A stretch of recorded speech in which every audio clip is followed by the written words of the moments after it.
laughter. He twists the laugh and changes it depending on the situation. Sometimes it's low and ominous, other times it's a high-pitched rasp. When he walks into the crime boss meeting to perform his pencil trick, he even fake laughs, which is something the Joker isn't particularly known for.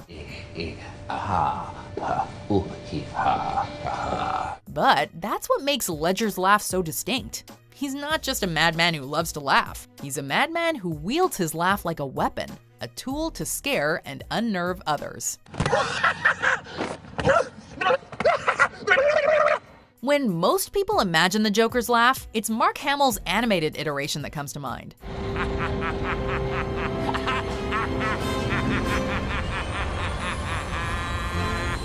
Both Phoenix and Ledger's laughs are a major departure from this, and each manages to accomplish something totally unique with it.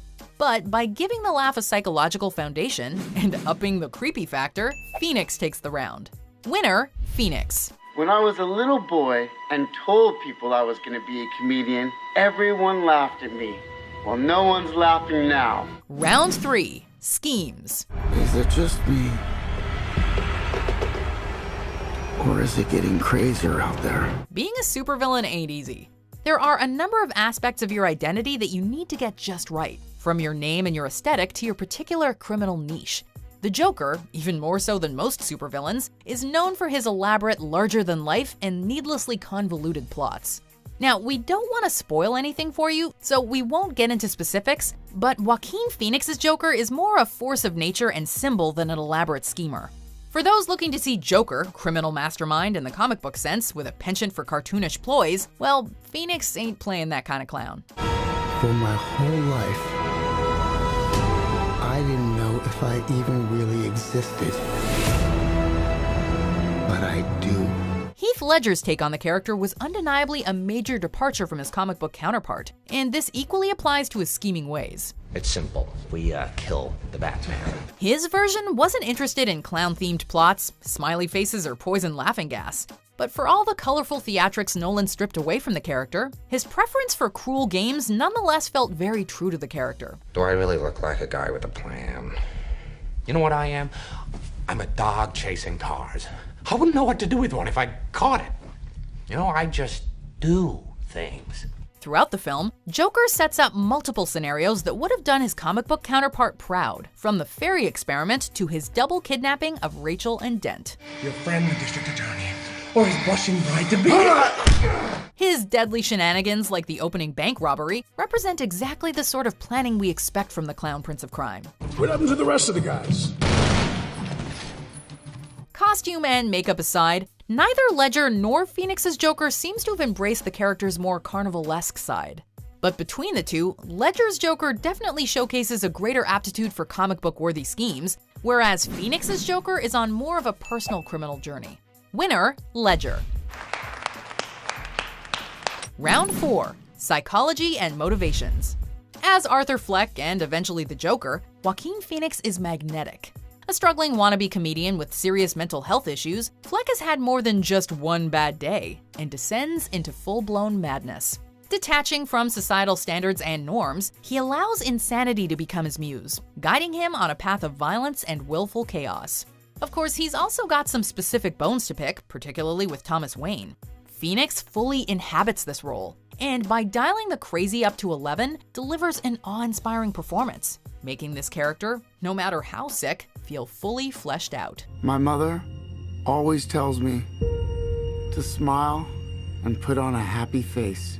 Alfred said it best. Some men just want to watch the world burn. Heath Ledger's Joker, like his comic book counterpart, is wholly disinterested in material goods or wealth. He is an agent of chaos, pure and simple. To him, order is a construct, or rather an illusion, and he wants to prove that the world is in fact every bit as crazy and unpredictable as he is. You remind me of my father. I hated my father. In many ways, he sees himself as the hero, an emissary for a harsh, nihilistic truth in a society obsessed with imposing order. The thing is, though he can be erratic, he's also quite lucid, which is just what makes his motivations so terrifying. Heath Ledger undeniably took the Joker to unprecedented cinematic heights by really making his psychology one that we wanted to dissect and analyze. But Batman remains the central figure, whereas 2019's Joker is a character study dedicated to Arthur's twisted mind, which Phoenix does a masterful job bringing to life. Joaquin earns another point. Winner, Phoenix. People are starting to notice. Before we continue, be sure to subscribe to our channel and ring the bell to get notified about our latest videos. You have the option to be notified for occasional videos or all of them. If you're on your phone, make sure you go into your settings and switch on notifications. Round 5. Voice. I used to think that my life was a tragedy. Now, some might argue that it's redundant to compare voices considering we already talked about Phoenix and Ledger's respective laughs. But the Joker's voice and laugh are two very different beasts, each playing a big part in his identity. Many actors have given voice to the Joker over the years, but no one has ever gone in quite such a unique direction as Phoenix. You don't listen, do you? You just ask the same questions every week. He makes the Joker come across as quiet and soft-spoken, speaking in a polite and delicate manner that's somehow scarier than the typical villain snarl.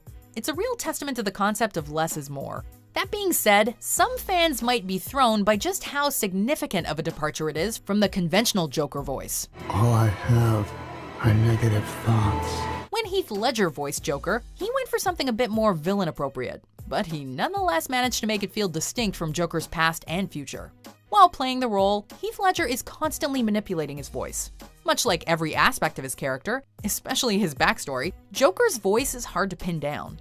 Sometimes it's low and gravelly. Why so serious? Sometimes it's quiet, almost empathetic. I don't want there to be any hard feelings between us, Harvey. But it can also explode into a violent, almost animalistic roar. Regardless of his tone, inflection, pitch, or volume, Ledger maintains a maniacal edge, one that makes you hang onto his every word. You see, in their last moments, people show you who they really are. This was a tough one. As compelling, unique, and unnerving as Joaquin Phoenix's Joker voice was, it didn't always feel like Joker. Ledger, by contrast, went with a voice that, while definitely different from Joker's past, felt wild, expressive, and dynamic. 3 words that epitomize the character. And so he takes the final round, and with that, the competition. But it sure was close, and Phoenix's performance deserves immense praise. Winner, Ledger. I think you and I are destined to do this forever. Do you agree with our picks? Check out this other recent clip from WatchMojo, and be sure to subscribe and ring the bell to be notified about our latest videos.